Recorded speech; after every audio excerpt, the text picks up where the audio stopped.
Hello and welcome to Smart Talk, the Henry George School's online program where we discuss important global issues with economic thinkers and other thoughtful persons. Our guest today is Philip Anderson. Phil is a longtime friend and colleague of mine. He and I, back in the early 1980s, really began to discuss how our economic systems work, and we both had an interest in business cycle theory. And I learned back then that Phil was deeply involved in analysis of property markets, commodity markets, the stock market, looking at some of the experts that he discovered had made major contributions to the analysis of business cycles and to market cycles.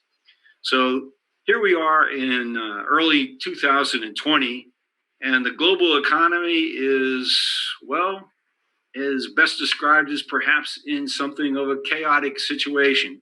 We seem to be going through booms and busts at the same time, with all sorts of shocks affecting the global economy in different countries. We have natural disasters, political upheaval, wars, and now we have a major tariff war going on between the United States, China, and other countries. All of these unsettling events, I'm sure that Phil, in his analysis, has taken into consideration. And so here we are. I thought it would be a great time, an opportunity to get his insights based on his work and the advice that he gives to his investors, exactly what he thinks the current state of the global economy is and where we're headed. Phil, welcome to Smart Talk, and thanks for being with us today.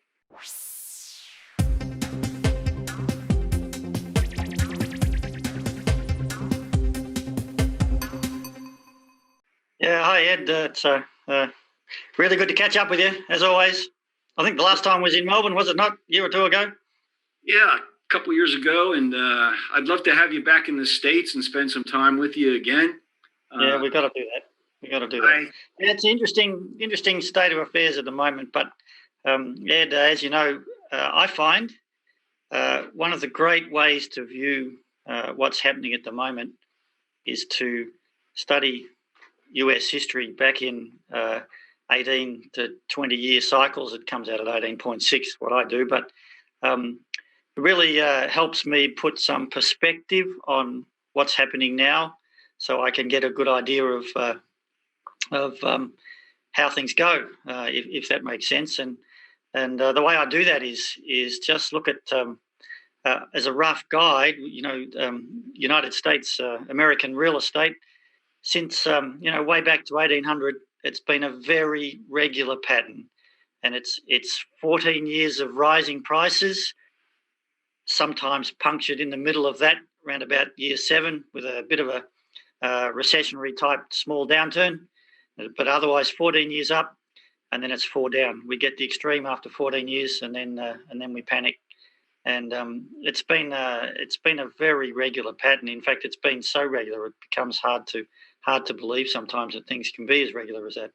Well, let me ask you a question then. Would it be your conclusion that the property markets are the main driver of the economic cycle, or how does the analysis you do on equity markets and commodity market cycles, how do they fit in as leading or lagging indicators? Or always comes back to the real estate market. But when I say the real estate market, you have to call it the land market. Right. And when I say the land market, as of course Georgists and Georgists would understand, it's that the land market is really the enclosed rental value of the land, the enclosed rent, or the enclosed economic rent, you might call it.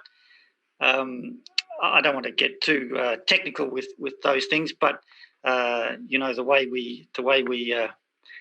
annual rental value of the land enclosed roughly at a multiple of about 5%, which is over 20 years, capitalizes into a price, and we trade that price. We buy and sell that price.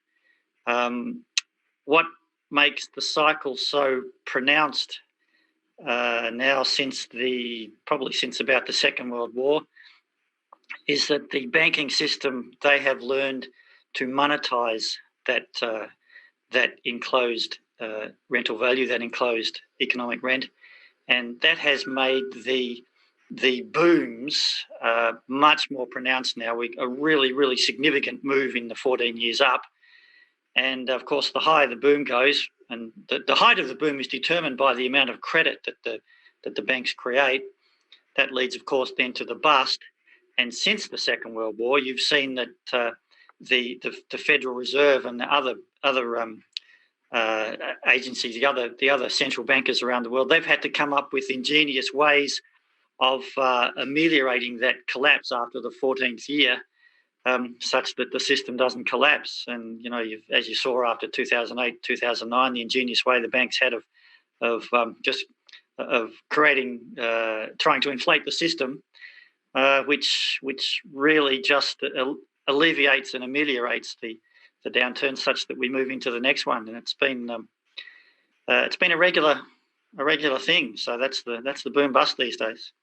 It's interesting that the cycle seems to be repetitive, and I think you would agree it's on average 18 years. It's not always 18 years. No, on average. And so, part of the policy issues are raised, or what should government do to mitigate the booms and bust swings?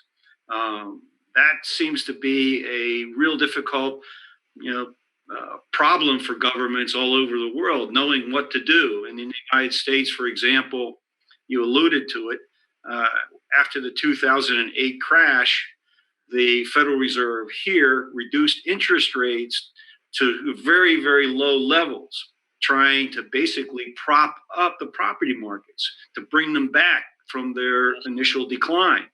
And even before that, my own experience, as you may recall, I was at Fannie Mae until 2005, and looking at the property prices, it was clear to me that as interest rates were falling, it was actually pulling up property prices because it was stimulating the sort of speculative fuel that was added to the fires. Yes. And then Fannie Mae and Freddie Mac in the United States did something that was even more effective in raising property prices. Every year, they would look at median property prices, and if the property prices were going up, we would raise the maximum loan limits. So it really made it, possible with the falling interest rates, maximum loan limits, people were borrowing more, and so exposing themselves to greater degrees of risk in the event that there's a recessionary downturn. And I wonder, now that in the U.S. today, property prices, median property prices in many metropolitan areas are higher than they were in 2008. Yes. You see that we're close to another cyclical downturn in the property markets here, and how that affects other markets. The whole system is a minefield. To answer the question directly, is in the current property cycle, we're only halfway through. We've had 7, almost 8 years up now since the bottom around 2012. So it's been a typical cycle so far. 7 years up. We're due for a pause now. I don't think that pause will be very much of a downturn, and probably flat sideways if anything else. And then we get into the second half of the system. But the whole area is a minefield because governments get to learn pretty quick that homeowners tend to vote more conservative than anything else, and so governments have to protect that whole system of house prices going up, because when house prices start going down, people change their voting habits and then kick out the government, and then a new change comes in, and politicians don't like losing power, as you know.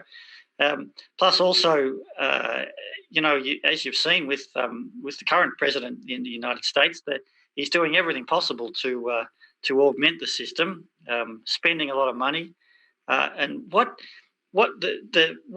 the education level, I find, or the understanding, especially in the economics profession, the understanding level isn't there, such that they see land and property as part of the whole economic equation, even worse than that, and this is what I try to show continually for my subscribers, uh, all of the, as you well know, all of the improvements that take place, the socio-economic progress, all of the inventions, everything that happens, in the end, all of that capitalizes into the price of land. It increases the rent, it increases the locational value of the property, which of course means the price goes up, which we have to borrow more now because the banks have monetized that rent. We have to borrow more to buy into the system. So banks, people, property, the presidents, the governments, they have a real incentive and a vested interest now to protect that system, and the understanding just isn't there that all the gains in the end go into land value. So that's just going to keep going up, and just goes up. And the history of it is 14 years up roughly. So we haven't hit that. We're only halfway through this current cycle, and normally history shows that every current cycle since 200 years now has been bigger than the one before it, and the second half of the cycle, the second half has been much bigger than the first half. So I think we're in for yet another big boom upwards, and everything that's happening at the moment, more and more magnified, more debt, more spending, more government. We've hardly started this cycle yet. Well, before we go on much more, I should let our viewers know that you're the founder of a firm based in London titled Economic Indicator Services. And you started that firm about what year, 2007 or so? Oh, no, that's 10 years before that, about the mid-1990s, I think I started. Okay. And a lot of what you're telling us today is in the book that was published in 2008, The Secret Life of Real Estate. Yes. And so viewers, if they really want to get into the nitty-gritty and details of the history, they should get hold of your book. Yes. It's a very easy read. It's called, especially for the Americans over there. It's all American, purely American history, and it just gives you the history of all the cycles in the past. Once you see that, it's astounding how it unfolds. And look at the current cycle. We now have a real estate man right at the top of the system as president. He's doing everything that a real estate man should to increase property prices and make a government and laws for real estate speculators. It's an ideal scenario for a second half really big boom. And the question, I guess, in my mind, is whether or not this impetus to prop up property prices has reached a stress level that if there's any kind of a recessionary downturn, it could bring about a really catastrophic crash. I mean, that's the statistical correlation between income and wealth concentration that existed in 2008 was greater than in 1929, and now it's even worse. And that, I guess, that scares me more than anything else. That unless the politicians can do something to scale back that concentration of income and wealth at the top, we are going to experience enormous stress on the economies in many countries, and then we'll be at a point where, once it crashes at that point, it's going to take a long time for us to dig out of the bottom of the trough before the cycle could even begin again. Yeah, I'm with you, Ed. I can see that. You see that, in all my travels and everywhere I've been. I tend to note, and you can see it particularly in the United States, you can see it in all of the states I travel through, the majority of people are about 2 weeks away from bankruptcy, mostly. Right. They're earning, many of them, of course, have good jobs, but even the jobs they've got, they don't get much of a chance to save, and there are a lot of people on the margins. And you look at all the talk at the moment; it's another classic behavioural part of the cycle where you've got the Mr. Trump, the current president over there. He's now the budget that's just come out.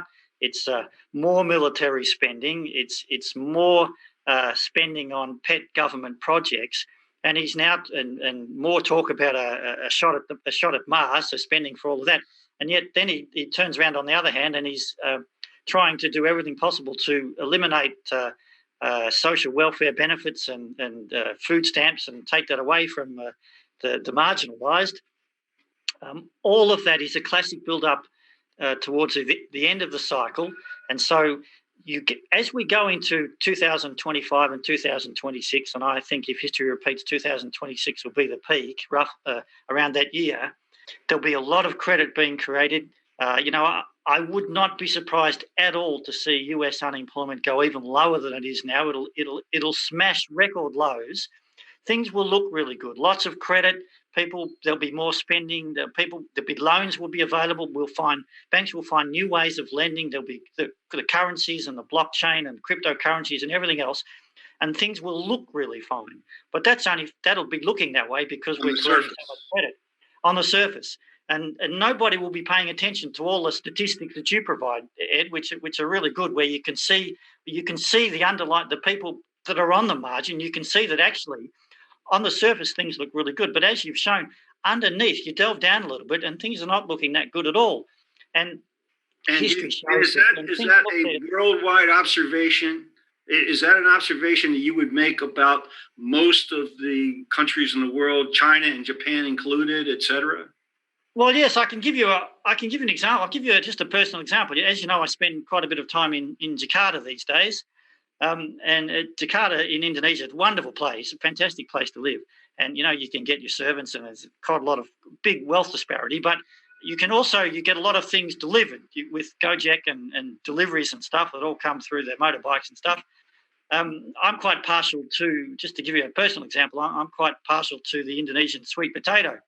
So you can get that delivered. But sometimes, the sweet potato, I think it's about, it's a couple of dollars to actually have to buy and then have delivered. But sometimes, on occasion, the deliverer, which is on a motorbike, sometimes he has to cancel the order because he doesn't actually have enough money in his pocket to actually buy the potatoes and then get reimbursed for it when he delivers it to me. So that's your scenario where you've got. So it's all fine for these people. They're all doing wonderfully well at the moment because the economy's booming. But once it turns down, when you get to the situation where, and the history shows it's 14 years up, you get into that 14th year, and then things turn, and it only turns when the land value reaches a peak and finally starts to turn downwards. And if you get land value going below the value of all the loans outstanding, then the banks have a serious problem. When that downturn starts and progresses, those people that are only they're a week or two away from not being able to pay some of their debts that they've built up. People are on the margins. When it turns down, people start losing their jobs. It just starts to get worse and worse. When it turns, the marginalised will feel it very quickly once it turns. You see, the issue of being marginalised in the United States. I just finished teaching a semester-long course on the state of the U.S. economy and our society, and I looked at a lot of the income and wealth statistics, the concentration, and how serious it is. And for those people in households in the United States who are homeowners, they have roughly about $150,000 net worth. And that sounds like a fairly decent amount of money, but it's really not that great. When you look at the 35% of the U.S. households that are renters, those are the people who are most at risk. They have net worth less than $10,000. Yes. And when you even look further down, for example, by age group and by race, African-American households have much less, Hispanic households have much less than the median. And then senior citizens. I'm 72 now. Yes. So I'm up in that senior citizen group. And most of my students that I teach these days are older. And I fear for them. 1 out of 4 people 65 years old or older in the United States survives on Social Security benefits alone.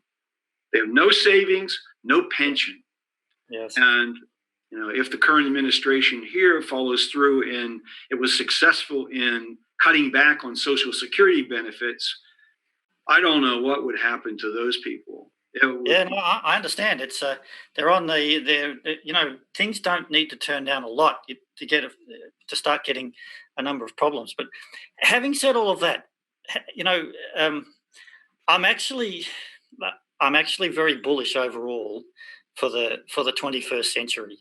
Um, there are so many developments happening now. There are the promise of there are so many things done, particularly in Asia, that they're having to now remodel and rebuild all of the airports. There's a lot more travel happening. We are going into an era of potentially driverless cars. That has enormous potential for driverless trucks, driverless planes. A lot of disruption happening to those industries. I remain quite bullish overall. I think there's going to be an enormous amount of jobs created. It's going to leave behind those that don't keep up with their technological skills. But I look at my son Alan. He's 18. He's just started university now. I would happily swap positions or go back to being 18. The potential and what he can do, and I know I can see it with he and all these university mates. They're in France, as you know. They're not in the slightest worried about.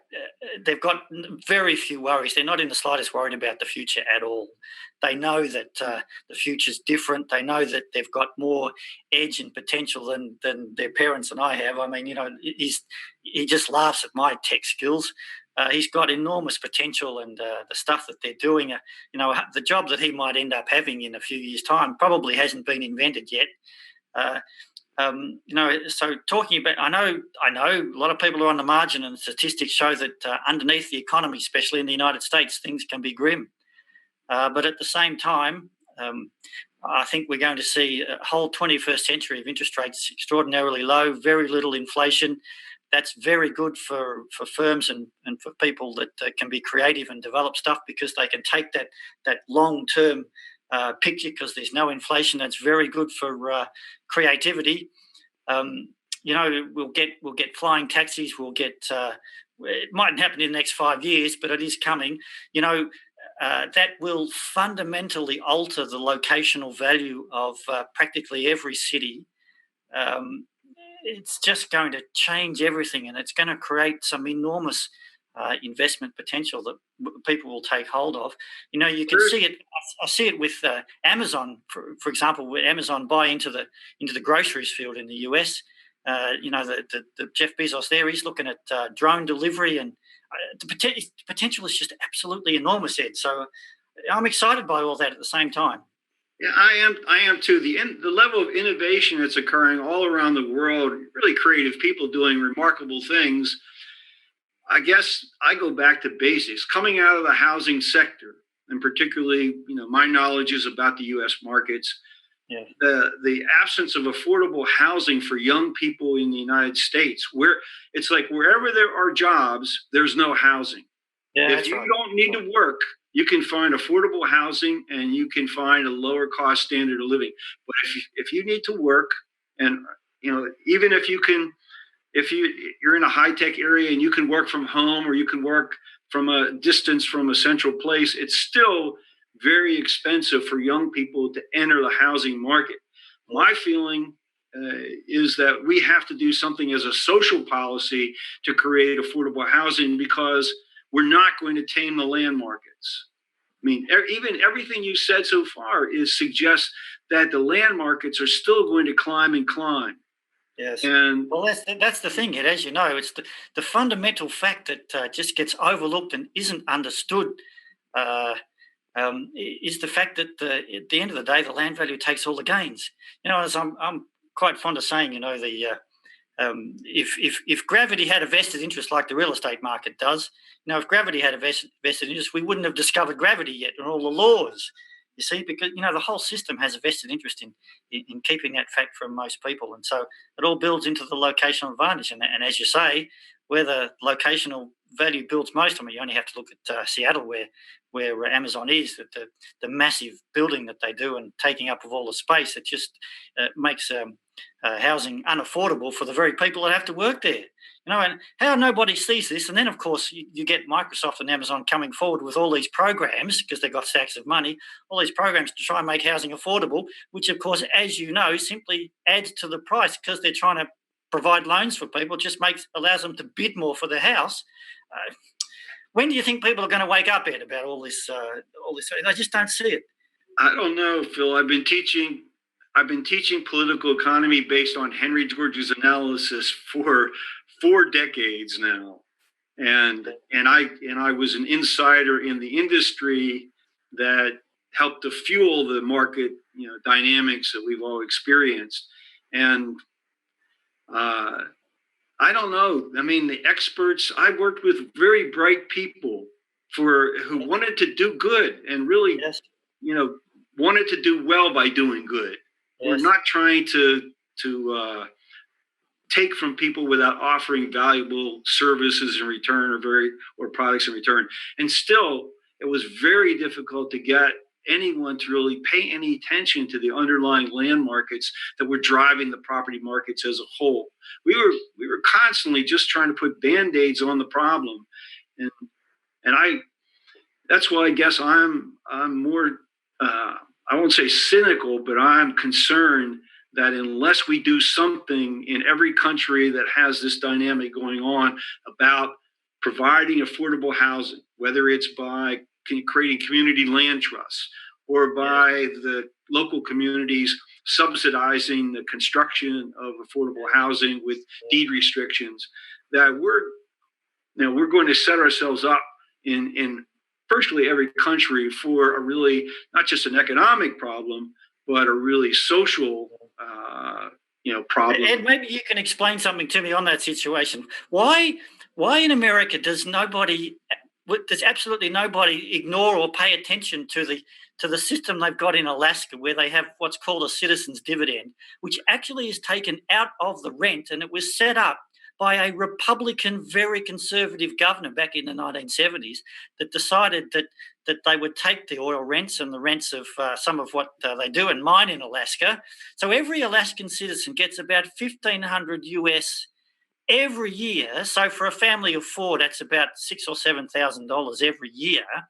And you end up, I think you've seen the stats, when you look at Alaska as one of the 50 states, Alaska's the least. It's the most equitable whole state. Why does nobody pay attention in that thing? That has a complex history, and part of it is related to the mining laws that have existed in the United States since the 1800s.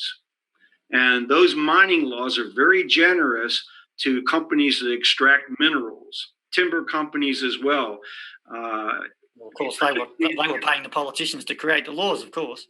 Well, and so in the Western states where these laws exist, the mining companies, the timber companies, they're very good at supporting their legislative candidates who basically promise that they will do everything they can to protect those subsidies.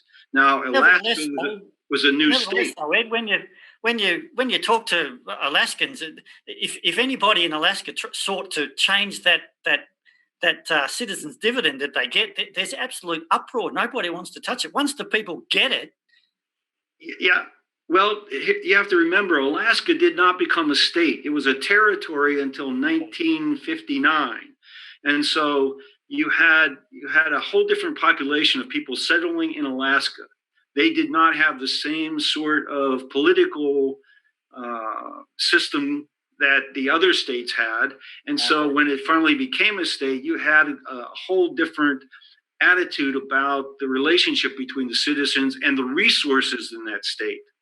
So, but there are other historians, there are people probably can give you a much better answer than I have. Certainly it's been talked about as a best practice, as something for other states to do. But I think the political hurdles of getting legislators who are dependent upon political campaign contributions from the major resource extraction companies are not going to bite the hand that feeds them. Yes. That's the well, best. I can tell you now. Yeah, I can tell you now, Ed. The way things are going, the way things are working out in the US, because nobody's paying attention to the citizen dividend that everybody could get, we are getting a classic real estate cycle setup that's going to go into 2026. You've now got a real estate president, bless his heart, he's running America exactly how he ran his companies in the late 1980s and 1990s. He is spending enormous amounts of money and creating a trillion-dollar deficits now, which is going to, as you alluded to at the beginning, it's creating an enormous debt that's building into 2026. It just will never be paid off. Things will look swimmingly as we go into 2026, but it's a classic setup of as much debt as possible, as much spending as possible, so that he can look good and get re-elected. He's cutting all of the social programs, which will put even more Americans on the margin, or even more reliant on handouts and the job that they've got, which is a lot of jobs being created, of course, are low paying. You've got that setup coming where, if we're not going to change the system will just keep doing what it's doing, and we're going to get a massive boom into then a massive bust after that into 2028, 29. Yeah, well, a question, I guess, is will the cycle be accelerated because of the debt? I mean, I think about the United States, for example, and if after the first 4 years of Donald Trump in office, we're going to be about $25 trillion as a public debt. Yes. Now, if the Federal Reserve decided to use its standard inflation-fighting policies by tightening credit and raising interest rates, that means every time a government security matures, it's going to be refunded at a higher interest cost. Yeah. And the Republican administration is not likely to raise the revenue with higher taxation. So they're going to have more cuts in social welfare spending, which leaves the cities and states to pick up the cost, because they're not going to be able to just let these people who are no longer receiving any federal revenue sharing, just become even more and more homeless. Yeah. I guess, I'm just very fearful that our politicians, and maybe you can speak to the political situation in Australia as well. Are they following the same sort of path, and are the same sort of dangers that with this next crash, it won't be simply a correction, it could be catastrophic? Well, I just looked to history on that score, and the cycles are pretty clear. As we go into the 13th and 14th year, that's the time when the most people have got the most money, because the most credit is being created, and things look the best. It'll be a time when things just turn a little bit, and it's always the same thing. Inflation will rise a little bit, and then you get a situation where you said, you're quite right before, we'll get a situation where interest rates rise a little bit, or the Fed has to start. They panic with a little bit of inflation, and interest rates have to go up. Now, every cycle is a little bit different, and this particular cycle, because the fundamental rule that everybody forgets, because the land in the finish, the land price takes all the gains, with all the rates having come down even to negative rates now, that of course meant that the land value really did take all the gains, and it's risen way out of proportion to what it should, which is the same every cycle. So as we go into 2025, 26, it isn't going to take very much of an interest rate rise to actually push everybody into a state where they just can no longer afford their debts because the property prices will have risen so much, especially with so much technology and interest rates so low. So as always, it'll be a rise of interest rates in some particular small proportion that'll just push things over the edge, which people won't notice first up, and then things turn, and then we go down into the bust. It's always the system will burst and the system will break at the weakest link. It's always the same. It's not. I'm not saying it's easy to identify the weakest link. This time, however, because the system never repeats exactly, it may not be the banks themselves that are the weakest link. It could be the currencies. It could be something else that'll be a little bit different that probably nobody will see. And then it's that weakest link that where the debts are that then will cause some sort of panic. I don't know what that'll be, but I just know that after 14 years up, it's always the same. The government's heavily in debt. People are heavily in debt. Land prices have risen way too high, and we're set up for the bust. And the current President Trump, he is as a real estate man. I don't make a comment on him as a personal president, but just he's very much within the system, and he's just creating a classic setup of debt, real estate, everything, which is just 14 years up. It's just perfect within the cycle. One of the observations you make in your book, which I always thought was really interesting, is whenever the tallest building is about to be finished in a city, we've reached about the top of the cycle and we're ready for a correction. Yes. Now, I look around the world right now and I look at the tallest buildings seem to be built in China, yes, and Dubai, and maybe a few, I don't know, Singapore. But we don't seem to have that impetus in the United States or the UK or most of the European countries that I've observed. Do you have any? It's never quite the same, and it can't be obvious. So this time, going into 2025 and 26, you might have to look for something a little bit different. It might not necessarily be the tallest, but you could look, for example, you could get some sort of announcement. So, without trying to be facetious or something, but, you could look for an announcement, for example, the creation of Trump Tower on Mars or Trump Tower on the moon or something like that, where somebody comes along with 2025 and 26 that's got a lot of money, just comes up with something that's just completely over the top. It doesn't necessarily mean that it's going to get built, but it just these announcements.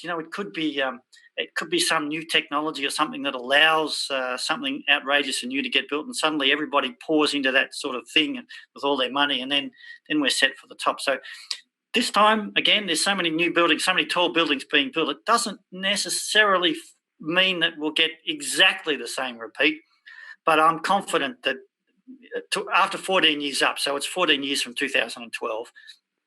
But it's one of the indicators that you do look at just to keep in mind.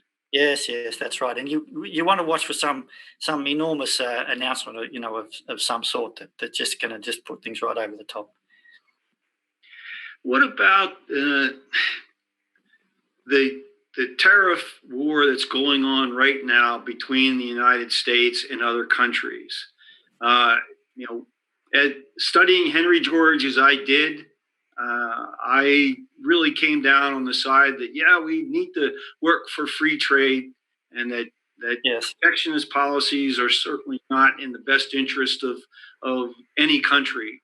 But George also said at the end of his book, Protection or Free Trade, that the benefits of free trade are not going to be realized unless we deal with the land problem, unless we deal with getting the public collection of land rent so that we can then reduce taxes on productive labor and capital goods and commerce. So I just wonder what your feelings are about all of these negotiations that are going on between countries over trade barriers and over, if you want to call it, fair trade versus free trade. Yes, it's a good question, Ed. A good question, timely question. I have to say first up, and for anybody listening here that hasn't done anything with Henry George, I am so thankful. Henry George saved my life in a way. I am so thankful for having been able to come across the several books that George wrote, particularly first to do with land and economics, but then also to do with free trade and tariffs. There is no better person having written anything better than what George wrote on the land market and on tariffs and free trade. If you want to see through the system, you have to read Henry George. I'm so thankful that I was able to do that at the time many years ago. So, having said that, if Mr. Trump persists with the tariffs, then because of course the land takes all the gains, then if you have policies that are not good for free trade, because free trade at the end of the day increases land value, then if you're going to put tariffs on, then it works the other way, and it has the potential that it could reduce things go into reverse slightly. So it could mean that we get a limit on what the cycle might do. So in that particular sense, you're quite right. That could be one of the limitations on the cycle. Tariffs, they're not good between countries. I think was it Washington himself or Benjamin Franklin said that trading nations don't make war, and I think that's a fair statement. So where you get tariffs going up, it's not a good thing to be doing, and it will lower the benefits that are available to capitalise into land price. That's one thing it will do. So we have to see how that pans out. Myself, I think at the end of the day, I think Mr. Trump wants to see deals, and I think he's using the tariffs. I think not so much as tariffs, but as a weapon to they're weaponized more. These tariffs are weaponized more or less to try and work out something with China. But at the end of the day, I think he'll want to see deals done. So we have to see how that pans out. But you're right. You're correct in your observation, and also what George had to say about that. Yeah, it doesn't seem that I think the Trump administration, in one sense, I don't agree with his decisions very often, but I do think that the North American Trade Agreement and NAFTA and the World Trade Organization, that those initiatives were far too aggressive. In the same way that the creation of the European Union was far too aggressive because it didn't really have enforcement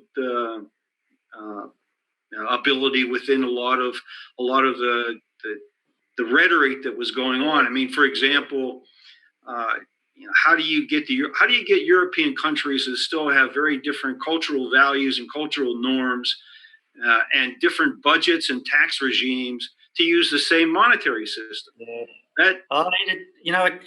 It all comes back to what Henry George had to say about seeing the cat. It really does. Once you get to see the cat, you can start to think in different paradigms, and the problems that we're getting with trade agreements and NAFTA and all the stuff that you see with government now that can't solve the problems, governments that there's too much government, too many politicians, that all starts with the land question. And it all happens because we enclose the rent and allow that rent to be capitalised into a land price, and even worse, we allow the banks to then create credit on that land price.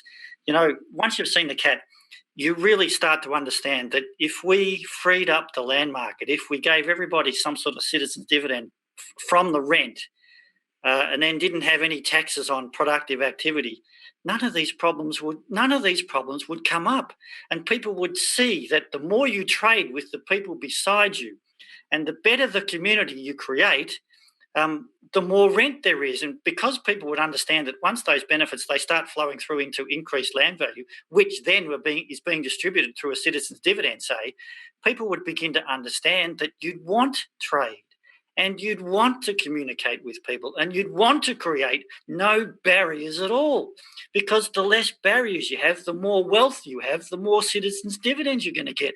And how you get people to see how you try and get people to see the cat that way and see the paradigm shift, I've racked my brains, as you know, but once you see it, it's fantastic. It's probably worthwhile just stopping for a second to explain to viewers what is meant by seeing the cat. I mean, Yes. there's an image of a tree that people look at and say, well, what do you see in that tree? And some people only see the tree, but other people can look more deeply and see that within the branch system of the tree, there is an image of the cat. And Yes. so seeing the cat is getting below the surface and being able to see what's really going on. Yes. And I think, my observation about most mainstream economists today is that they've accepted the economics of scarcity, Yes. and that they really think they look at the distribution of goods in the world as the distribution of scarce goods, Yes. and, Yes. and don't really see that there is a potential for a full employment society or a full employment global society that Based on could abundance. arise. Based on abundance. And so this is not a fair question to ask you, because I don't think any of us have the answer. But you've influenced a large number of people in how they make investments and how they look at the world. You get them to see the cat. Yes. And the next part of it is, well, if you are not just an investor, but you're a concerned citizen, then do you do anything with that knowledge to help your community, help your society? And I think that you and I, and many of us who have been associated with Henry George's ideas over the decades, we feel a strong social commitment to try to do something positive. And yet the challenge of getting people to see the cat and then be willing to do something to work toward the solutions has just been very, very difficult. Yes, no matter. yes. Sometimes it's made even worse, because when you get a group of people together in an organisation that is pushing absolutely zero vested interest, it doesn't have a vested interest to coalesce around, and so you get a lot of people that are arguing amongst themselves because there's no coalescing around some vested interest that they have to continually push, as you know. So I don't know, Ed. It's very hard, but hopefully before your son gets too much older, there will be a change in attitude, and maybe we'll see some opening of new opportunities to convince people that there's systemic change that's worth working for, and that has a possibility of really solving many of the problems that we see all around us all the time. And I mean, in particular, I think almost everyone who's thoughtful is concerned about climate change. Yes. Believes that this is a scientific reality. And what are we going to do about, the 65% of the world's population that lives at sea level? Yes. When you talk about, an investment climate, for example, and you have a recognition in your analysis that the sea levels are rising and threatening most coastal cities. Well, what are people to do? Can you move millions of people inland to higher ground? Yes. Yeah, all the problems that come with that. The only thing I try and do, I just try to get people to see, to turn their mind a little bit, just to see abundance rather than scarcity. It's like in Alaska. Once they see the benefits and get that dividend every year, they will fight for that dividend and to have it increased. And they work out ways to increase it, which is by increasing community and increasing trade and things. So when you give talks and you speak to groups, is there very often or ever any interest by public officials, people who are not necessarily directed by personal investment objectives, but who have found out about what you have to say and looked at your analysis and said, this perhaps could be really helpful for us in understanding what's happening in our community or our region of the world, and maybe this is something we should really look at in terms of public policy analysis? Yes, I've had local government people and others come along, I'm thankful because investors and people who want to understand that system from an investment point of view, they pay me for the advice, but that allows me to then remain somewhat independent, so I can then take that information further to into the social sphere, which is what I try and do. I get plenty of interest. It's not always easy to change their mind, to see things from a different point of view, but there's I find interest. Do you have another book in the planning? Yes, I do, but the next book I want to do is a little bit to do with, it's a bit more esoteric. It's a bit more to do with stock market and real estate, and explaining why the cycle's 18 to 20 years, why it's been so regular. That's dealing a bit more esoteric wise. I have a book. I want to do a book. It's sort of current at the moment. I've just started really showing people that government, the bigger the government, the worse the problems are going to be. And the reason we get government is because we privatise the land. My next book is actually going to show people how you can actually downsize Leviathan, downsize government, and eventually work towards a system where all politicians are actually volunteers. It's not a paid position, and they work part time for the community. The book's going to show how that can be done. It's not hard. I'm anxious to read that analysis of how to get all politicians to be volunteers. Yes, well, they do that in Switzerland. All Swiss politicians, they're not paid. They have to have another job, and they're part time. And I'd copy the Swiss system, but I'd fund it the way the Queen works. That's another story. We won't get into that today, but possibly. But it's very interesting. Well, you've in your work, you've relied on the analysis by the stock market guru W.D. Gantt, correct? Yeah, that's right. Yes. And you've also spent a good deal of time looking at the research that Homer Hoyt did on land markets in his 100-year study of Chicago. Yes. So I can conclude that you see that Homer Hoyt's work had broad applicability. Yes. What about Gantt? Even before that, Ed, just before you go on, even before that, there was a chap out in St. Louis, Roy Wenslick, that may actually have been the first to actually describe the 17 to 18, 20-year real estate cycle. Wenslick's work was very good as well. And so the follow-up question was, Gantt's analysis was written when the world of equities and bonds was quite different. Much different regulatory environment. Have you found his work still, pretty applicable to the way the global economy is now structured with the kind of, global finance markets that exist? Yes. Well, Gantt looked at charts of stocks and the stock market, and he just didn't see price, but he saw time. And I'm still finding that time unfolds in the same way that Gantt says it does. It's been proving some interesting work.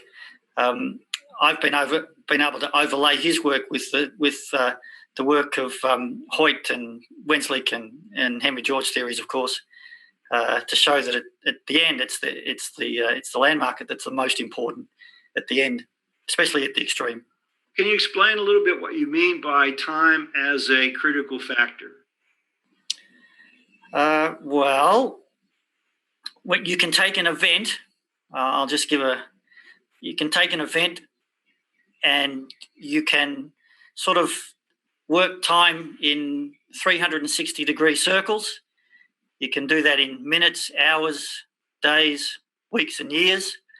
And when you get a particularly emotional event, for example, back in 2001, like 9/11, you can then work in multiples of 360. So you can divide 360 by 2 and 3 and 4. You get 180, you get 90 and 120 and so forth. I found it an interesting observation that when the markets in 2001 in September the 11th, down into the 24th of September, had a very emotional time, Mr. Gantt would have suggested, if he was still alive then, he would have suggested that you could do particular counts based on time frames, And after 9/11, after September 9/11, Mr. Gann would have had no problems in suggesting that stock markets would then have a significant major low 90 months later. So if you count 90 months from 9/11, you came out with March 2009, and that was the bottom of the stock market, you see. And so emotions go in set timeframes, and those set timeframes are determined from that emotional event, which you could call a birth date, which you can then count forward in set timeframes.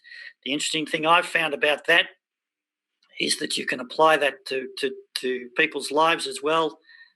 From your birth date, you can count forward in multiples of timeframes. And I've found for myself and other people I look at, their emotional events tend to come out in those timeframes.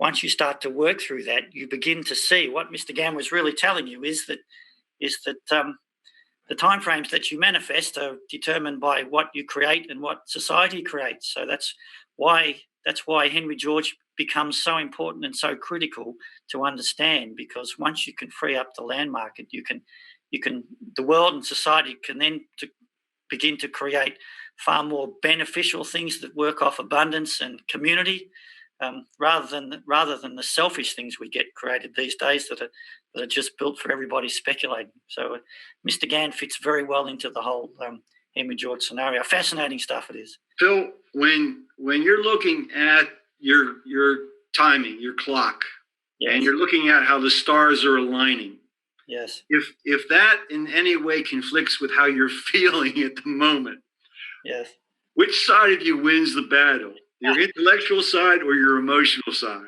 Well, you have to try and you have to try and deal with these things without being emotional, Ed. It's not always easy to do. Well, I can make a forecast, actually. While we're here, I've been saying for quite some years, the way the timing is lining up and the way things are going, it looks a little grim, shall I say, for the United States around about 2026. The way things lining up, the counts and everything else, and 100 years is very important. The Mississippi River, that giant river that drains possibly 3/4 of the US, all the rivers that go into it. You could see a significant flood in around about 2026 if the spring rains are late around about March, April, May of that year, and that the timing on that is for quite a significant flood, which will then create quite a bit of damage, and that's all at the peak, which will all play into the real estate market and things. So remains to be seen, but there's some events coming through, these sort of things that you can look at, and we'll see what happens. Yeah, I watch what's happened in the last couple of months in Sydney, in that part of Australia, and yes, and what bizarre weather. I mean, the drought and fires and now floods.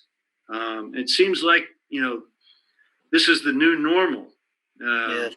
Irregular, climate weather patterns is the new normal, and how. Yes. Well, it can't keep going on the way it is, Ed. As you know, that's why we do what we do.